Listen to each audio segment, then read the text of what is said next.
everyone realizes that the information that we hear, like the news or even the conversations that we have, is really affecting us and entering our energy, but really entering, I mean, it's really a powerful thing.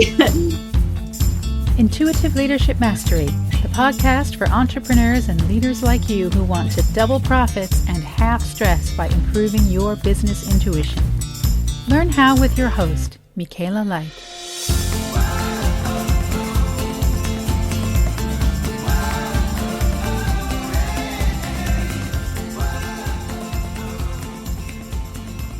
Welcome back to the show. We're here to talk about increasing your love vibration for more money, happiness, and health. And I'm here talking with Melanie Ginsburg, and we're going to be co-creating a show. Neither one of us is the guest or interviewee. We're both doing both to elucidate the subject of love. And we'll talk about what we mean by love later on. So welcome, Melanie. Hello. Thank you so much for having me. Yeah, well, good to see you on the show. And I've known Melanie for about 5 or 6 years. I met her in a swimming pool in Thailand. Sounds worse than it is. And at the time, she was an internet marketing genius. And now she runs a real estate empire. And really, it's a secret vehicle for adding more love and wealth into the world. Welcome, Melanie. Thank you so much. And yes, I remember that day in the swimming pool, and I remember meeting you, being very inspired by your business and how you. So we met through this entrepreneurship community, and always and still then into this day, I'm inspired by how Michaela just is very authentic and not always the traditional entrepreneurship tools. And I love that. I think, then I was newer to entrepreneurship, and so more wanting to stay on the path. And now as I am maturing in my journey and I want to use more intuition, more love, all of these things. Again, I think back to Michaela often. I'm like, wow, she was doing it back then. I should have listened then. Well, I'm sure you did listen. It just had to percolate and grow, like a new seedling. I think so. Everything is perfect timing. Yeah. Well, thank you so much. Yeah, it was more of a pool party than, it wasn't like we just bumped into each other swimming. There was a pool party going on with other entrepreneurs. And it was a lot cooler in the pool than it was outside the pool. Yes. So that was my recollection. So fabulous. Yeah. So we're going to be talking about love now. That's a very loaded word in English. In other languages like Greek, they have like 4 separate words for that one word we have in English. So let's just clarify what we're talking about here, which is divine love, like the love aspect of God or the universe or whatever other word you want to apply for that, divine consciousness, and looking at how we can increase this in ourselves and in our businesses and our lives. So, and we'll talk about why we might want to do that a little later. Do you happen to know the Greek words for love off the top of your head, or? Because I didn't. No, I don't. Can you share that with us? Yeah. So Eros, Agape, philia, and Storge, I think is how you pronounce that. So Eros is how we often think of love, like, oh, I fancy this person, or I'm having a romantic relationship, or I'm married to this person. And that's not really what we're trying to add into our businesses or our life, really, except for the romantic part of our lives. And then agape, as I understand it, is the unconditional love. I think that's the divine kind of love, if I understand it. In fact, there's a New Age church called Agape that some minister whose name eludes me runs, and I think that's why he called it that. And then the other 2 I didn't know as well.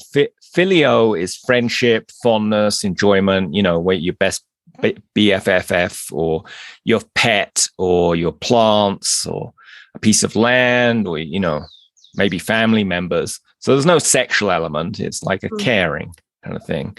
And then having said that, family, I think I got a bit confused because storge means family loyalty, which I guess was big back in ancient Greece and ancient Rome, and also in many Latin cultures today, as you probably know, they really make family first. So those are the different words. So I think we're focused on agape out of that set of definitions, but, really divine love. And I see, God consciousness is in everything, including you and me and all the listeners and the computer and the internet and everything, sun and the stars and the earth and all the animals and peoples on it. And so I see love as a aspect of the God consciousness. And anywhere anyone hearing the word God is going, eek, I don't like that word, just substitute universe, or what are some other words for God that you know? Source. Love, I've heard as another word. Believe in. Well, there you go. Science, some people think. Oh, yeah. Whatever works. Yeah. So, I mean, for me, God means this the collective consciousness of everything that's exploring itself by incarnating as Melanie or Michaela or whoever's listening, or as a computer component or a tree or whatever. And we're all growing and experiencing, and some of those experiences are high vibration, some are low vibration. That's all okay. And also we're, as far as humans, we often go through personal growth. And for me, being an entrepreneur, one of the motivations is, wow, this is a great vehicle for having an enormous amount of personal growth. Because, the first time you hire an employee, or you get on the phone and sell someone, or you do anything else that's growing your business, often it brings up resistance, and we go through a growth cycle to get there. So I actually view business as a way to grow personally in many deep ways. And the money is important, and that's part of that. And the success is important, and it's part of it. But it's really the personal growth comes first, or spirituality comes first, then the success and money and fame or whatever flow from that, is my view. Though some people do it totally the other way around. They focus on the money, and then they wonder why they feel depressed and unsatisfied. And then they have their personal growth. So it's all okay. Yeah, I agree. Yeah, I think, also the way that you look at it, you could say, well, the more I grow, the easier it will become. And similar to the conversation about love, for people that maybe are in the second category of chasing the money first, which that's fine, you can say, well, don't you think if you are more in love with your life and happier and showing up to sales calls with that higher vibration, you would close more deals and make more money? So it's one of those tricky things that even if you're not really focusing on it, it tends to make you focus on it. Yeah, and that's part of the motivation of why would I do this in my business? Because I've set this as my quotes word or theme for the year, and I've shared that with all my staff. I think I've shared it with some of my clients, and I've had positive reactions to that. When I'm explaining it's divine love, it's not like I want to go to bed with you. Don't want to get people confused here. And then we had discussions about it. Okay, how can we manifest more of this? And it does seem to, I don't know if it's in the zeitgeist, if I said that word right.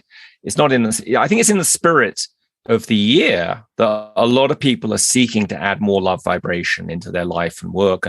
And maybe, how there's this quotes great resignation movement in the United States, where a lot of people either have quit their jobs or they want to quit their jobs, like 45%, nearly half of employees, which probably doesn't say their jobs are full of love vibration, to be honest. Mm-hmm.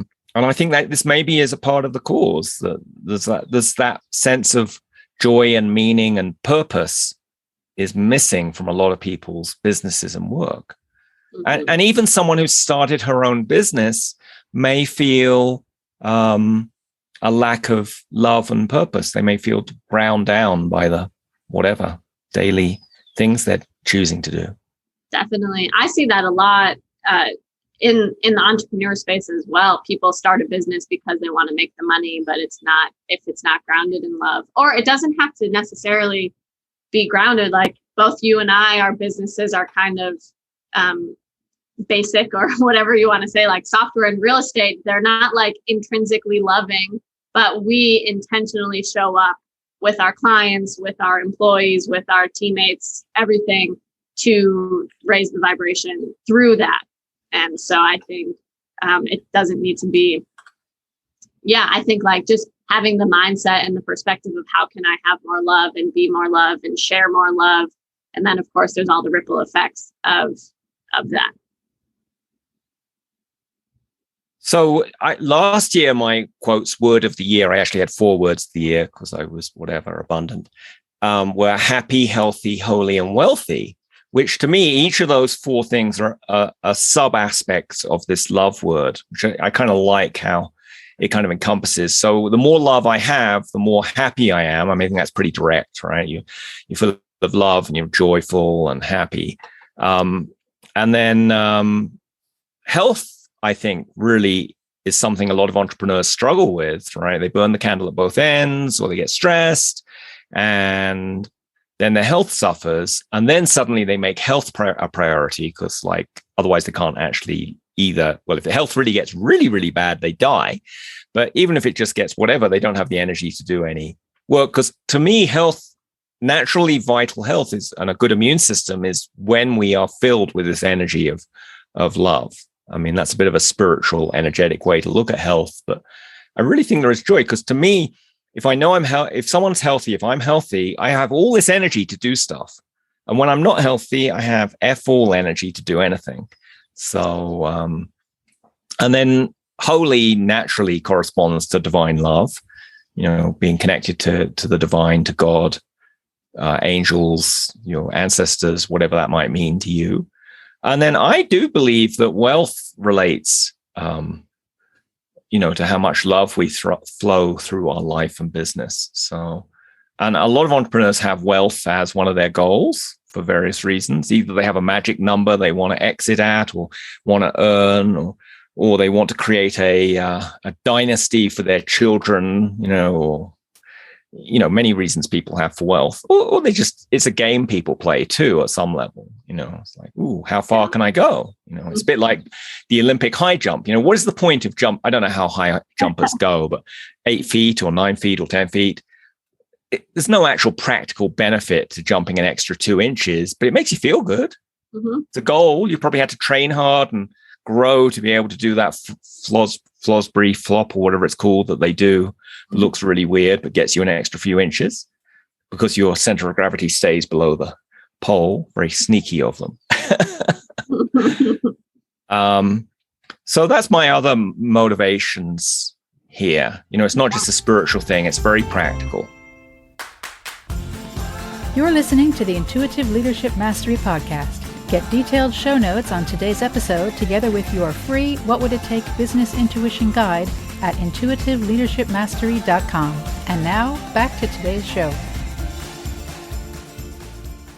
So I would love to hear about the practices, with last year's words and with this year, of how you are bringing those into your life and your business.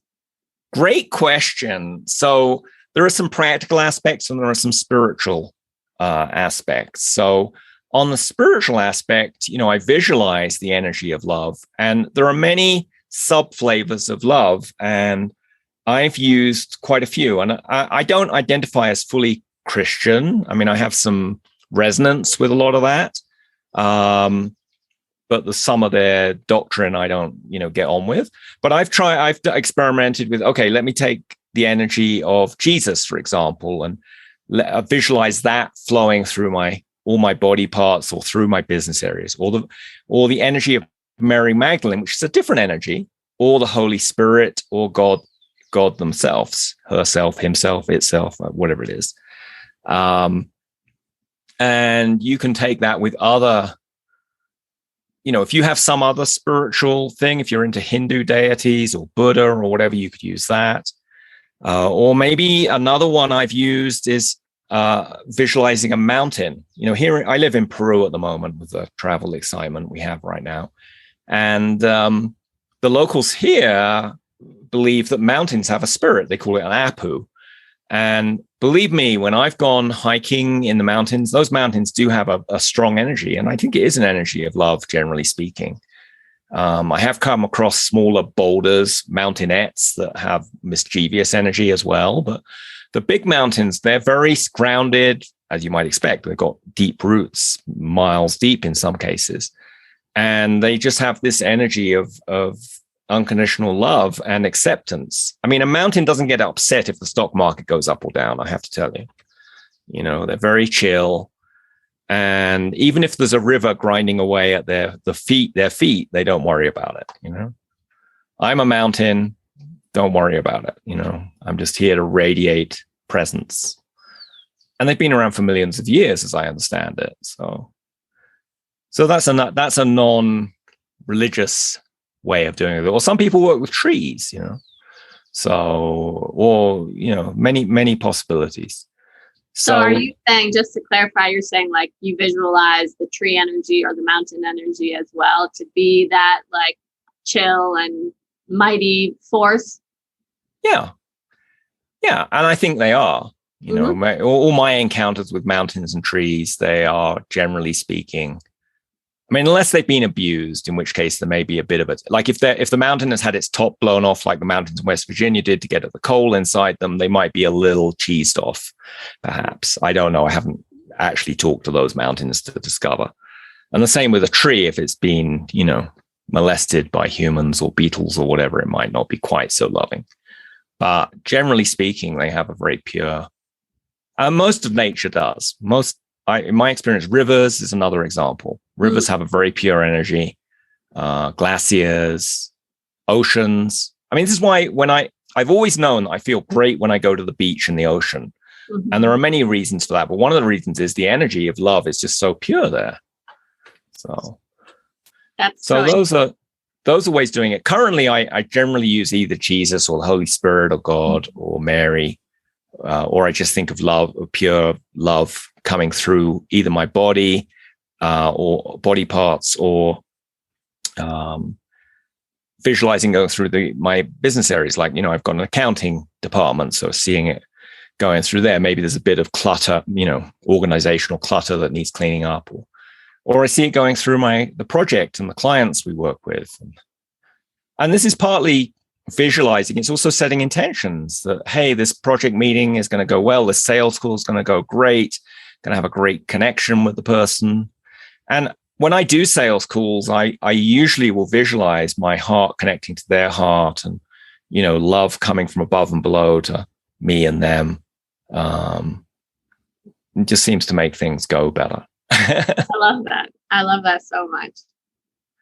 So that's the spiritual side of it. So it might look like me meditating, visualizing it. Might look, when it comes to a more practical level, it might, when I say body parts, I have a lot of body parts, right? I've got all the cells and human cells in my body. I see 4 levels in the body. There's the cellular, physical, energetic, and dimensional. Those are how I classify it. You may classify it different ways. So on the cellular level, we've got, you know, all the 200 plus types of human cells. We've got the bacteria that live in our body. There's actually way more bacteria in a human body than there are human cells. We've got viruses, if you believe in that as being a life form. Some people seem a bit questioning as whether they're actually alive, because they can't reproduce without the aid of a host cell. This is why. And then we might have parasites. Most humans have parasites. And then I also like to add in unnamed, in case I didn't know the name and I forgot, and unknown. I don't even know they exist, to allow for more possibilities. And then I'll go through human cells, bacteria, virus, and parasites, and unnamed and unknown. I'll just visualize whatever love energy I'm using to go in them and heal them and enliven them, and also to let go any that aren't able to raise their vibration. So thanks for coming, bacterias of low vibration. Can't handle high vibration. Time for you to leave in a gentle and loving way. You know, thanks for coming to the party. The music of the party's now changed, and, you know, ciao. And then the same with all body, you know, physical body parts would be limbs and organs and skin and hair and teeth and eyes and ears and, you know, veins and nervous system and endocrine system and lymphatic system. Depends how much anatomy you know as to how much detail you want to go into in that. But I've studied anatomy for my yoga training. And then energetically, we've got chakras, we've got meridians, we've got other energy systems in there. I also play with sacred geometry, the Macabre, if you know that one, the 8-pointed star. So I do those as well. And then dimensionally is a bit more abstract. I visualize having different mental bodies and different dimensional bodies, and I kind of clean through those. And I don't actually have names for, like with chakras, so they have names, right? Typically. But these dimensional bodies, yeah, maybe someone has made names for them, but I just give them numbers. I say, okay, they're numbered from 1 to 10, for example. And then I just focus on whatever number 1 is and number 2 is. And I don't have to know where it is in my energy field. And I flow love through them. And then the other thing I do on the energetic level with the chakras and meridians, I also visualize, I don't know what to call these things, but I just number them typically from 1 to 100. They're like other energy bits that need cleaning that I don't have names for. And then you might ask, why, Michaela, are you cleaning these things? Are you being, pig pen every day and getting really dirty and you need to clean off all your energy and body parts? Well, unfortunately, in this 3D world, yes, I do, because I read the news, I interact with staff and clients. Sometimes I get frustrated. Sometimes there are obstacles in my business. And at the end of the day, I might be energetically kind of icky. And so visualizing love going through these body parts cleans that out from them. So that's what I'm doing energetically. What about you, Melanie? Do you do any meditations, visualizations, praying, other things to? Yeah, definitely. I meditate every morning and I think intention setting is really important. Recently, I've been, before sales calls or really any call, just like breathing in light and love and connecting to the person and setting an intention for the call to, that we both get our highest good out of it, and connect in the best way possible. I love what you were saying about kind of cleaning up at the end of the day, because that's definitely, like you said, you have conversations or you hear something on the news or have an obstacle come up and it frustrates you. So having some sort of nightly ritual to cleanse, I think that sounds great and would help with probably a more restful sleep as well, which then, of course, I believe sleep plays a huge impact on our emotions and vibration and everything. So then it becomes this like beautiful feedback loop of like, okay, I'm clearing my energy before bed, so I'm sleeping better, so I'm waking up better, so my day is better, and I'm sleeping better, and it all happens again and again. So that I like that practice. Definitely not just good night's sleep, but I would add in naps, Mm-hmm. Yeah, for sure. And also, although I will do this cleaning at the end of the day as part of my get ready for sleep kind of thing, I sometimes wake up in the middle of the night and I'm not sleepy. I'm like kind of wide awake, and I could get irritated by that. But instead, after I've settled down a bit, I will, gone to the bathroom, drunk some water or whatever, I will go through and clean everything. And often that lets me go back to sleep. So I will. And also, if I have a particularly stressful day for whatever reason, I might do this again a third time, in the afternoon, just lie down and quickly, maybe not quite so detailed, but just visualize that love going through my body parts. And often I'll cry when I do that. And it's not because I'm sad, it's a release. I don't know. I experienced crying and shaking and a few other physical things as it's an energetic release. So, and then I know, yeah, that's good. And then maybe I fall asleep for a mini nap if I need it, or maybe I'm fine and I'm ready to go back at whatever I was doing. Yeah, that's great. I'm curious, do you use any physical, like shaking or like dancing, for example, as a practice to clear and raise your vibration? I do, and that's a good reminder for me to do that more, actually. So sometimes I know to do things and I forget to actually do them. That's where having friends to help remind me or having a group practice helps. But I'm using a standing desk because that gives me better energy. And I often will do that for sales calls. I don't do it for all my calls because I can only stand for like an hour or two before I get tired. But I really find on a sales call or a podcast interview like this that standing gives me much better energy. It's amazing. So yeah, I will shake. I will do TRE, trauma release exercises. I'll do EFT tapping sometimes. That helps shift things. I'll take a shower sometimes. That's a great way of releasing stuck energy. I do hot shower, and then at the end I usually flip to cold because that seems to bring out. It's like that Wim Hof ice bath thing. And Wim Hof breathing is another great way to shift energy, as your brother introduced me to. Yoga, another way. Chanting, singing, dancing, making funny faces, laughing, sex, orgasms. All these are great ways of shifting energy. Touch, hugs, lying down on the grass, or walking barefoot on grass, or hugging trees. I mean, I do love trees. And the main reason I hug trees at this point is because often I'll get like a fuzzy head. I've got brain fog or whatever you call it. And I find if I put all 6 sides of my third eye, I think chakras definitely have fronts and back. And I think they actually have more sides to them. And the third eye definitely for me has the front, has, 2 small sides, the back, another 2 sides over here. It's like a hexagon. And I will just for a minute, just breathe and put, my third eye on the tree and just visualize all the icky, foggy energy going into the tree. And the tree loves it. It's like, we can deal with this. We don't watch CNN or Fox News or whatever. We don't have these problems. And trees are very grounded. So it's easy for them to take this energy and transmute it down into the ground. So, so I do that at least once a week. I do it more often if I had a nice big tree close to me, but I go up into the mountains and it's like a 10-minute taxi ride. So that's, and just walking in nature is a good way too. And just appreciating the beauty of the view and the flowers and hearing the birds sing and a sense of wonder, because that's another part of love, right? We talked about joy as being an aspect of love and kindness and patience. I think a sense of awe and wonder is part of this. It's like the little kids. Little kids have this love thing down. Before they're like 3 or 4, before they get indoctrinated and programmed, they're really good at just being fun and joyful and loving, assuming they haven't been traumatized.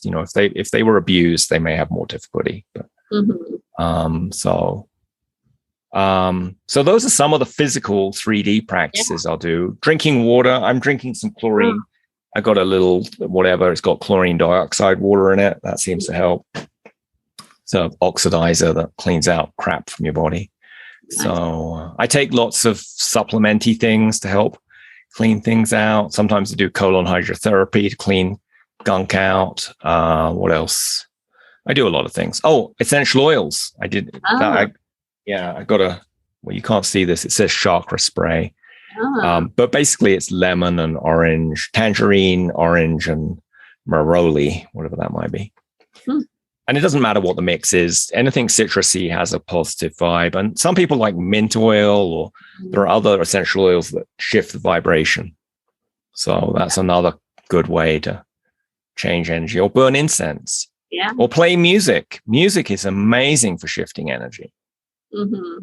Yeah, definitely. I'm hearing like basically activating any of the senses. So scent or sound or chanting. Sound. Or taste. Taste. Yeah. Movement for sure. I think touch. Yeah.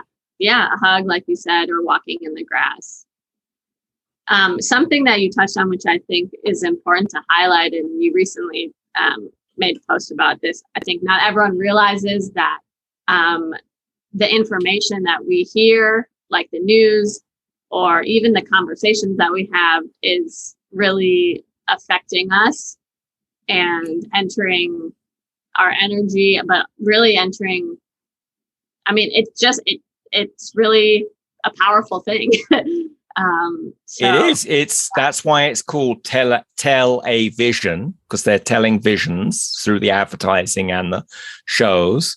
Different pieces of television or radio are trying to achieve different things. The advertising obviously wants to bring up an emotion, often fear or sometimes anger. Like if you're afraid your car tires are not good enough, you need to buy new ones from this car tire company, or you need to buy life insurance because you might pop off and your family will be destitute.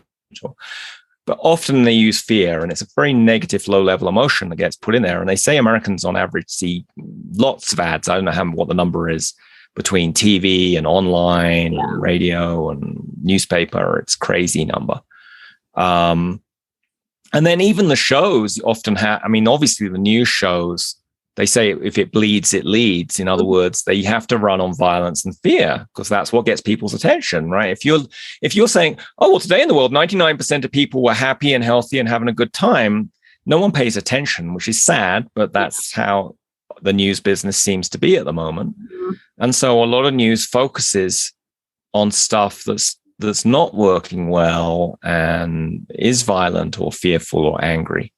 And maybe there's some useful information to gather from that at some level, but on the emotional content that gets thrown in with it, definitely not useful in my view, if you want to have a love vibration. And then even the soap operas or the movies or, other things often have some kind of other agenda, or they're trying to manipulate your emotions. Movies are very good at manipulating emotions, in my experience. And, that was partly what makes them a good movie, right? You cry, you laugh, you scream, whatever. But if I take that energy away and store it up, and it kind of, after a few years of watching movies, my whole body is covered in dirt. It's sort of like you go play, as I was saying, play at the pig pen or whatever. Okay, that's fun. It's entertaining to play with pigs and roll in the mud, but maybe you want to take a shower afterwards. So maybe with watching the news or seeing a movie or a particularly graphic novel, if you're into novels, or friends who are drama queens or kings, it's good to energetically clean your energy, cut cords. If I cut cords with everyone, that's my personal advice on cord cutting, because you're only cutting the negative energy cords. I forget what your question was. I got all excited. There wasn't a question. I just wanted to touch on it because I think that a lot of people don't realize, even the differentiation between the news, which I think more people know, but like TV shows have it too. They still manipulate your emotions and they still grab your energy. And so I can tell sometimes if I'm watching a darker show that I'm like, oh, whoa, I had nightmares tonight, or that, whatever, smaller things. And people, I just want to bring that to awareness for all of the listeners here.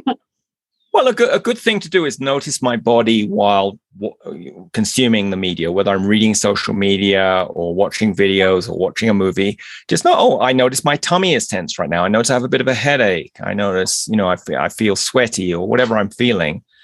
And that's probably your body reacting to whatever the stimulus is. Because let's face it, when we were cavemen and cavewomen, how many years ago that, or even farmers, right? Or hunter-gatherers or whatever we were, they didn't have constant stimulus. And when you did have a stimulus, it probably meant something pretty bad was going to happen. There was a tiger in the village, or there was warfare going on, or the king or queen was about to do nasty things to their slavettes, So, many humans are sensitive to energetic stuff for good reason, because it's an evolutionary benefit. And many animals are too, right? Particularly the non-carnivorous animals are pretty sensitive to energy. If they sense something's not right, they often will leave, and you won't even see them, right? Because there's like humans coming, and they might be hunting or hungry or something, or just mean, So I think animals can definitely sense energy, and definitely pets can tell when their owners have had a bad day. Are wise. They are, because they don't have that. I don't know what goes on in an animal's energy system and brain, but I've got to believe they have less ego and less. Some pets do have a bit of ego and personality, but a lot of them are in the present moment. and they're just with reality, and they're not trying to make a story up about it or be advertised about it or manipulate other people. Not that I have seen dogs that are pretty good at manipulating, and cats, but in general, they're more present, and humans tend to be less present. And presence is another flavor of this love thing. And one other thing while we're talking about consuming media of various kinds, and that's not just videos. I also find some novels leave me feeling upset, if it's particularly graphic or drama-filled novel or cliffhanger type thing. Is we take in information, and we, as entrepreneurs, we want information, right? Our industry probably is changing, and there's new things to learn, or we're looking for a new staff member, or we're trying to prospect for customers. And there's a lot of information that comes in, and some of that information is useful, but I would say a large chunk, maybe 90% of the information we take in as entrepreneurs, business information, probably isn't useful, or at least is not useful in this moment. And I have a metaphor. I think of it as like the digestive system. With food, we digest food, we take out the nutrients, and then we poop out that which is no longer useful to us. And if you have a good digestive system, it's a pretty regular process, and you don't end up bloated and hanging on to a lot of old, unuseful stuff, right? And the same thing with information. We take in information. I think it's important to do this energetic cleaning where we set the intention. I'm letting go of the information I don't need anymore, because then I can get rid of the clutter. And I do think one of the reasons entrepreneurs' health, or all people's health, goes downhill is they've taken on too much info and they've never cleaned out. It's like it's like the spare room that you fill full of clutter, and if you never clean it, it's energetically not good for you. Yeah, definitely. So my question for you would be like, if someone just knows that they want more love and high vibration in their life, and maybe they're a beginner into all of this, where would you suggest someone starts? More sleep. That's the number one thing most entrepreneurs and Americans lack. There's this tough culture in entrepreneurs, right? Oh, I only got 3 hours sleep last night. I'm the best entrepreneur in the room. 3 hours, that's luxury. I only had 2.5 hours. It's like that Monty Python sketch of the 4 Yorkshiremen. And it's not true. I mean, and also the belief I think you were chatting about this the other day online, that working harder to get more results is not the only way to get more results, right? And it can be, after a certain point, it becomes counterproductive, because I get tired, I get ratty with my staff or my customers, and I can't connect to the divine and my intuition and my magical abilities as well. And actually, it's better to be more rested, to have taken vacations. But the number one thing I think we can all do immediately is get more sleep. And for me, that helps by setting an actual goal. And everyone needs a different amount of sleep. But I think most people have an experience of being well rested. And that's what you're aiming for here. Not just getting by, but like how much sleep do you need to be well rested and had some nice dreams and feeling really, Energizer Bunny fabulous in the morning. Yeah, not I have to have 3 cups of coffee and whatever else you do, be slapped around by my business partner or whatever people do to get themselves up. And also another clue is, are you using pressure and guilt to get work done, or are you doing because you enjoy it and you want to do it? That might be another clue that you're not getting enough sleep. You're overwhelmed. And I try and encourage my staff to do this. I'm not sure I totally succeed in this, but I do encourage them to get rested. Because I can tell when a staff member's tired, they tend not to do the work as good. I'd rather they spend less hours working but do great work than spend 12 hours and do so-so work and make mistakes and have to clean them up. So that brings up a question. As a manager, of course, you have certain expectations for your staff to get things done. And what if, you just said, am I doing this because I want to, or because of the guilt and the pressure? Well, probably as an employee, there is more pressure, of course, because their job is dependent on it. So what would you say to people that aren't entrepreneurs and they do have jobs? Well, if possible, have a conversation with your manager about what their expectations are. So many employees I talk to aren't clear what would make their manager happy and with their job would be successful. Mm-hmm. So clear expectations, then put them in writing. And if your manager is not a great manager and they haven't done this and given you, here's the 3 goals you need to achieve this quarter for me to think you're successful, then you elucidate that with them. Or you give them, if they won't elucidate, you can, if they refuse to meet with you, you could, well, maybe you want to change managers at that point, but you could always say, look, here's what I think your priorities are. Here are the 3 priorities I think will make me a star employee for you this quarter. What do you think? Do you have feedback? Because if I don't hear back from you, that's what I'm going to work on. Mm-hmm. And that's taking initiative, being empowered, not being, one of the things I've been working on with my staff, I've been like, hey, be more empowered. You make decisions, you be clear about the vision, and don't always come running to me with questions or worries. You need to be part of the success we're generating here. And that doesn't mean I won't answer questions or help.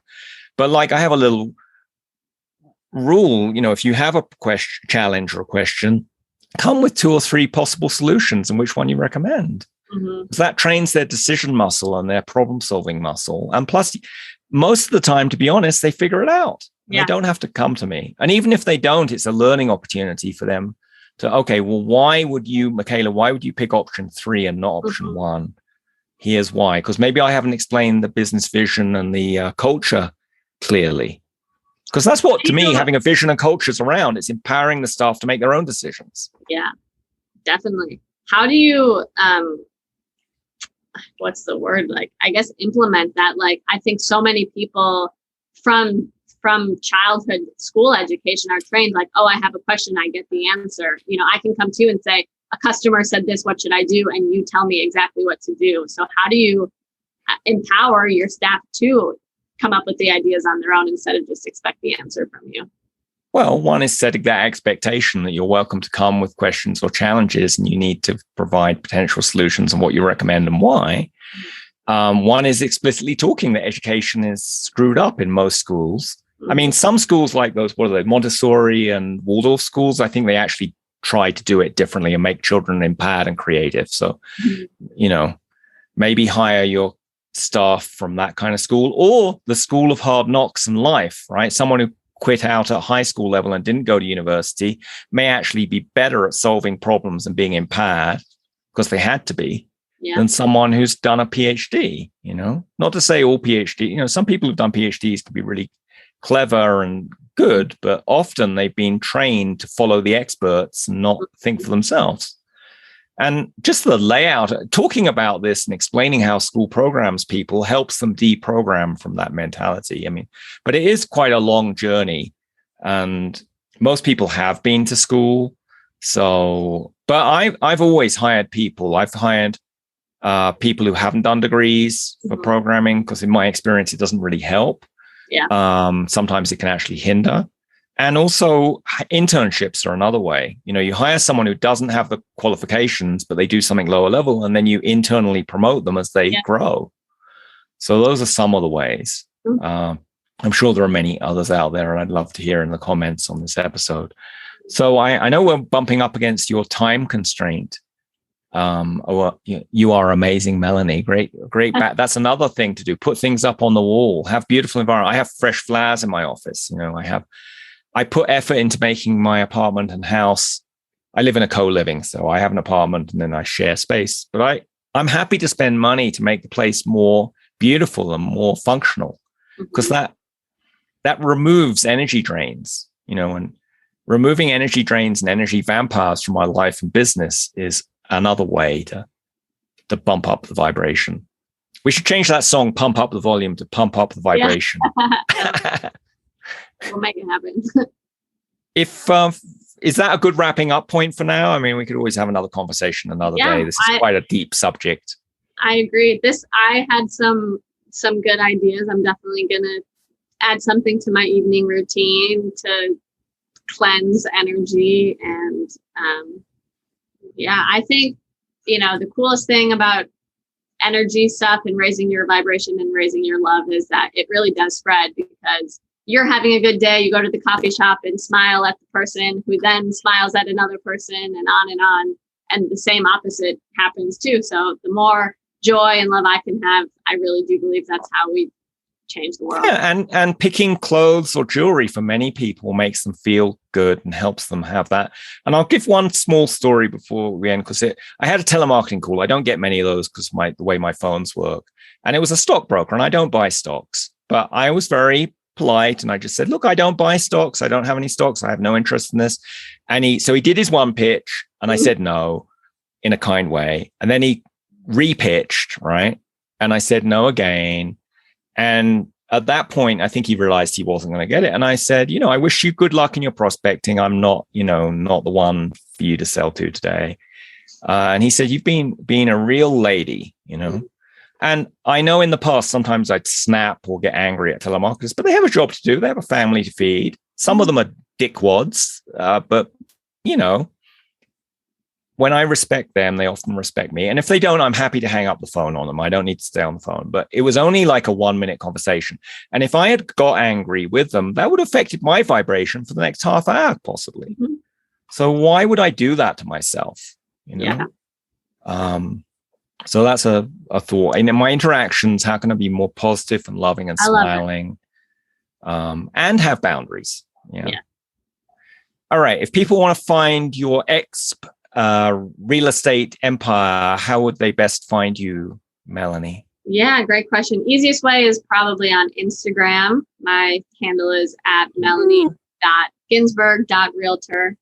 And follow me, shoot me a message. That's definitely where I'm most present on the interwebs. Yay. And for this podcast, intuitiveleadershipmastery.com is probably the best way to reach me. For my software business, it's terratech.com. So thank you, Melanie, for this fabulous conversation. Yeah. Get detailed show notes on today's episode together with your free What Would It Take Business Intuition Guide at intuitiveleadershipmastery.com. Create a fabulous and profitable day. What would it take?